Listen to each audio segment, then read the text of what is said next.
Bakit ako ginaganito ng sanlibutan? Eh, sinabi na ng Ama yun. Kung ginawa nila sa akin, gagawin nila sa iyo. Pero, ano ang reaksyon ko? Ako ba'y magiging katulad nila? Na puno ng bitterness, resentment, hate? Hindi.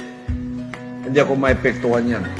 Dito po, sa bansang Karian, may katuruan ng Ama dyan. No? Anong sinabi niya? Love your enemy. Do good to them that hate you. Bless them that curse you. Pray for them which despitefully use you and persecute you. It does not mean you're weak. Bakit ako magpapa-epekto sa mga virus ng kasalanan?